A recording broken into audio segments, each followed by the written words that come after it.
حضرت سیدنا داؤد علیہ نبینا علیہ الصلوۃ والسلام گھر سے لباس بدل کر اجنبی بن کر نکلتے اور جو شخص بھی ملتا اس سے اپنے متعلق سوال کرتے۔ ایک دن حضرت جبرائیل علیہ السلام انسانی صورت میں انہیں ملے۔ آپ نے حسب معمول ان سے پوچھا، اے نوجوان، تو حضرت داؤد علیہ نبینا علیہ الصلوۃ والسلام کے متعلق کیا کہتا ہے؟ وہ بولے، آدمی تو بہت اچھا ہے مگر اس میں ایک عادت ہے۔ پوچھا، وہ کیا؟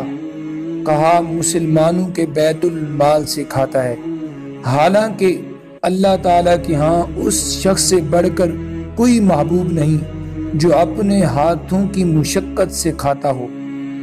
آپ روتے ہوئے واپس آ گئے اور گڑ گڑا کر دعا مانگنے لگے، اے اللہ عز و جل، مجھے کوئی کام سکھا دے کہ میں اپنے ہاتھ سے کام کیا کروں اور مسلمانوں کے بیت المال سے مستغنی یعنی بے پرواہ ہو جاؤں۔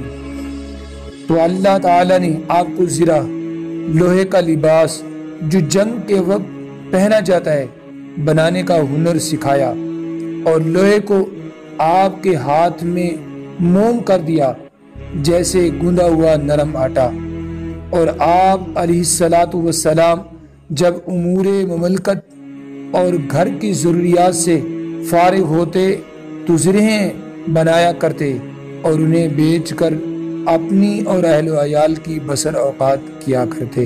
بحوالہ تنبیہ الغافلین۔ حضرت سیدنا مقدام رضی اللہ تعالی عنہ فرماتے ہیں کہ تاجدار مدینہ صلی اللہ تعالی علیہ وآلہ وسلم کا فرمان عالی شان ہے کہ کسی نے اس کھانے سے بہتر کوئی کھانا نہیں کھایا جو اپنے ہاتھ سے کمایا ہو، اور اللہ عز و جل کے نبی حضرت سیدنا داؤد علیہ الصلوۃ والسلام اپنے ہاتھ سے کما کر کھاتے تھے۔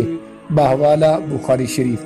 اللہ تبارک و تعالی ہمیں بھی رزق حلال کمانے کی توفیق عطا فرمائے اور حرام سے محفوظ فرمائے، آمین بجاہ